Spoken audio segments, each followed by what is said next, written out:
All right, so get this. We're going to deep dive into something pretty cool today. Oh, yeah. Yeah, it's called crop steering.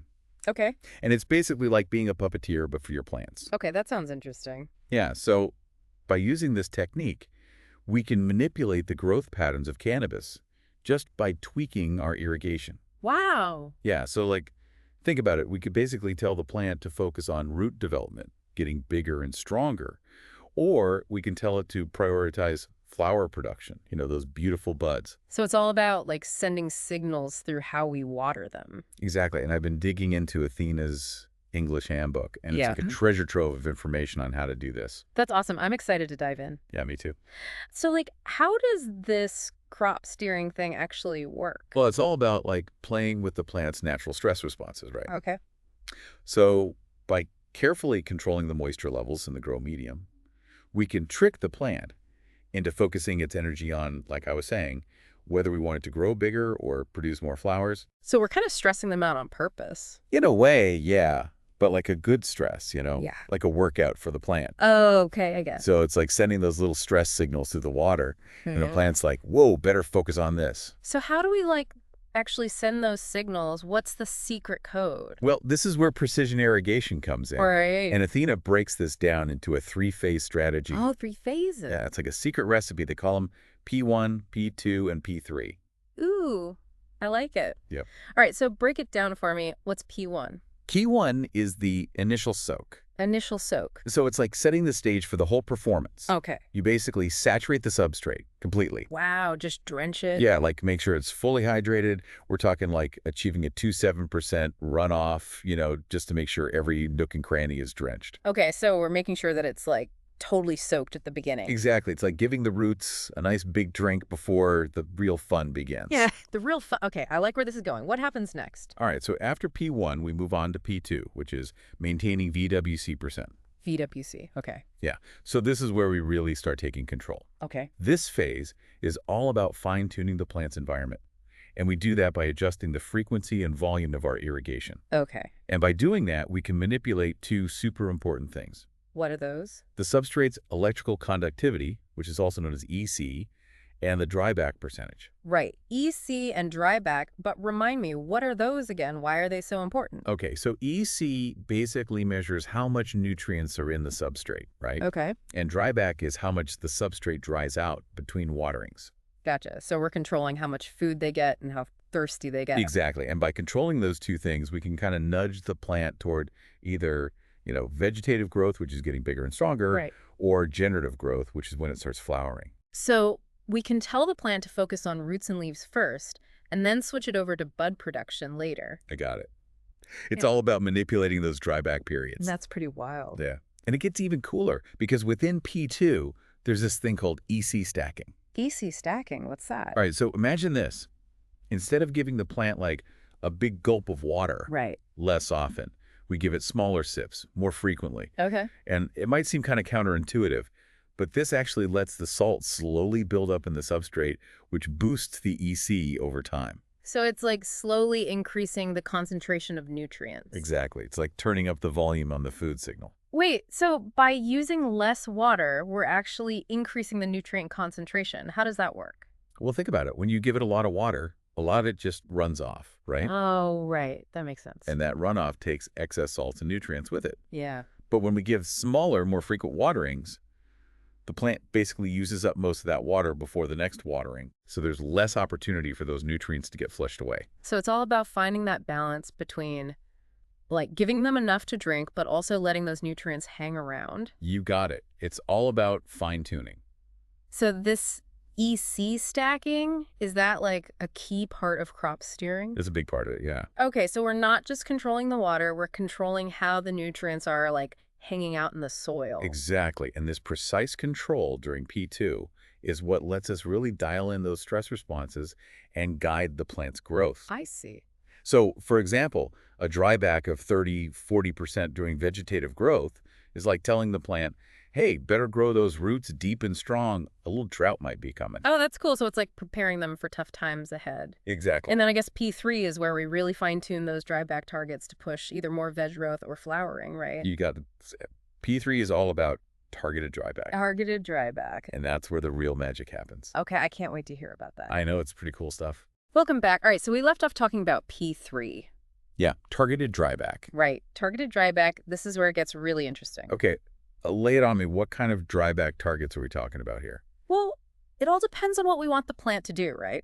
So if we're aiming for like rapid vegetative growth, a 30–40% dryback might be ideal. Okay, 30–40%. Yeah, think of it this way. The plant senses this slight drought Right. and responds by pushing its roots deeper and expanding its foliage. So it's like it's trying to get stronger to survive. Exactly. It's like building a solid foundation. Okay, that makes sense. So a little stress actually makes it stronger. Yeah, exactly. But what about when we're ready for, like, the flowering stage? Ah, that's when things get really fun. Okay. So by increasing the dryback to like 40–50% during flowering, Okay. we can trick the plant into thinking it's experiencing a more intense drought. Oh, so we're like really stressing it out? Yeah, in a controlled way. And this Yeah. triggers like a survival response, you Sure. know? It's like, okay, I need to reproduce now. So it focuses all its energy on producing flowers and bugs. Exactly. It's all about like manipulating those hormones, right? Right. So we're not just controlling how much water, we're actually controlling like its whole reproductive cycle. Pretty much, yeah. That's amazing. So by fine-tuning this dryback percentage, we can like really dial in the quality and quantity of the buds. Yeah, exactly. It's like a sculptor shaping their masterpiece. I mean, it sounds pretty straightforward, but I'm guessing it's not quite that simple. You're right. It's not just about picking a percentage and sticking to it. Yeah. There are all these environmental factors that come into play. Oh, right. Like the temperature, the humidity, all that stuff. Exactly. So, for example, imagine you're growing in like a super dry climate. Okay, like a desert. Yeah, the air is Oh. constantly pulling moisture from the substrate. So I need to water more often to compensate for that. You'd have to adjust your irrigation to keep up with like the environment's thirst, you know? Yeah, so the environment is like another variable in this whole equation. Exactly. And on the other hand, if you're in a humid environment, Right. the substrate's going to dry out way slower. Right, so we need to water less often. Yeah, it's all about finding that balance. And we're not just manipulating the plant, we're also like battling the elements, And don't forget about temperature. Oh, right, temperature. Higher temps mean the plant loses water faster, right? So a heat wave could really throw things off. Exactly. You got to be ready to adjust. Yeah, it's like a constant dance. It is. It is, Eric. So how do we even like measure all these factors? How do we keep up? Well, a good hygrometer is essential for monitoring humidity. Okay. It tells you how much moisture is in the air, so you can get a sense of how quickly the substrate's going to dry out. Okay, makes sense. But what about all this VPD stuff I keep hearing about? VPD. Yeah, VPD, it seems like every grower is obsessed with it. It's a big deal, yeah. But honestly, I don't really get it. Think of it like how thirsty the air is. Thirsty air. Okay. It takes both temperature and humidity into account to tell you how much more moisture the air could hold. Okay. So high VPD means dry air, lots of room to absorb water, which means faster dryback. Oh, I see. So like if the VPD is high, we need to be extra careful with our watering. Exactly. So we got humidity, temperature, VPD. Yeah, it's a lot to keep track of. Is there any way to make this easier?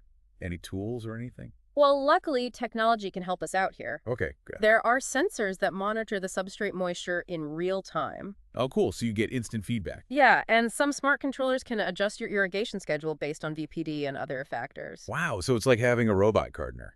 Kind of, yeah, but even with all the technology, nothing can replace good old-fashioned observation. Right. We still need to be plant detectives. Exactly. The best growers are the ones who can read their plants. And speaking of reading plants, I have a feeling there's another layer to this whole crop steering thing. You're right. We've been talking a lot about the environment. But what about the plant itself? Oh, right. Like different strains might react differently. Exactly. Each strain has its own genetic makeup, its own personality, you know? So we need to tailor our approach to each specific plant. Pretty much, yeah. So it's like we've been teaching everyone the same dance moves, Right. but now we need to like learn each dancer's individual style. Exactly. So let's dive into the world of plant genetics, shall we? Sounds like we're about to unlock a whole new level of plant whispering. I think so. It's going to be fun. Okay, so we've talked about manipulating the environment, we've talked about dialing in our irrigation, but now we're getting into like the plant's DNA, right? Yeah, it's like we've learned the dance steps, but now we got to understand the dancer, you know? Exactly.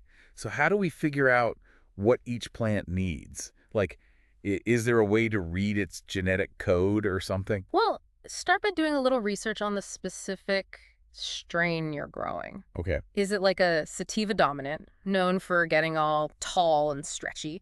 Or is it an indica, which tends to be more compact? Right. So, like, knowing its family history can give us clues about how it's going to react to different dryback levels. Exactly. It's like knowing its personality. Yeah. Okay. But what about once the plant is already growing?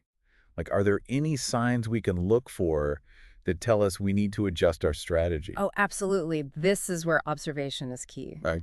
You got to really pay attention to how the plant's reacting to your irrigation. Right. Right. Like, are the leaves drooping a little during the day, but then they perk back up at night? Yeah.